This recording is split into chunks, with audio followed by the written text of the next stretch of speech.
మరొక breaking update చూద్దాం. Branded వాచ్ల smuggling కేసులో మంత్రి పొంగులేటి కుమారుడు హర్షకు నోటీసులు అయితే ఇచ్చారు. ఈ నెల 4న విచారణకు రావాలని చెన్నై కస్టమ్స్ అధికారులు చెప్పినట్టుగా తెలుస్తోంది. డెంగ్యూతో హర్షారెడ్డి బాధపడుతున్నట్లుగా రిప్లై ఇచ్చారు. మొత్తంగా ఈ నెల 27న విచారణకు హాజరవ్వాలని చెప్పేసి హర్షకు తెలియజేశారు అధికారులు. బ్రాండెడ్ వాచ్లు స్వాధీనం చేసుకున్నారు.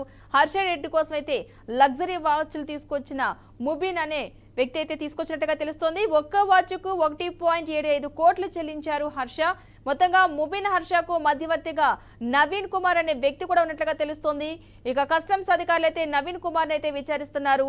100 కోట్లకు పైగా స్మగ్లింగ్ జరిగినట్లుగా అయితే అనుమానాలు వ్యక్తం చేస్తున్నారు. ఫిబ్రవరి 5న కేసు నమోదు చేసిన అధికారులు అయితే విచారణ జరుపుతున్నారు. మొత్తంగా హవాలా రూపంలో డబ్బులు చెల్లించినట్లుగా అయితే గుర్తించడం జరిగింది. మొత్తంగా 100 కోట్లకు పైగా స్మగ్లింగ్ జరిగింది అనే అనుమానాలు అయితే వ్యక్తం చేస్తున్నారు. ఫిబ్రవరి 5న కేసు అయితే నమోదు చేశారు అధికారులు. దీనిపై విచారణ కూడా కొనసాగుతోంది.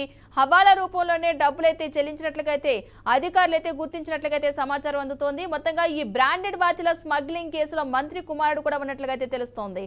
మొత్తంగా మంత్రి పొంగులేటి కుమారుడు హర్షకైతే అధికారులు అయితే నోటీసులు అయితే జారీ చేయడం జరిగింది. ఈ నెల 4న విచారణకు రావాలని చెన్నై కస్టమ్స్ అధికారులు నోటీసులు జారీ చేశారు. మొత్తంగా దీనిపై అయితే హర్షరెడ్డి డెంగ్యూతో బాధపడుతున్నట్లుగా దీనిపై రిప్లై ఇచ్చినట్లుగా అయితే తెలుస్తోంది. మొత్తంగా ఈ నెల 26న విచారణకు హాజరవుతున్నాడు హర్ష.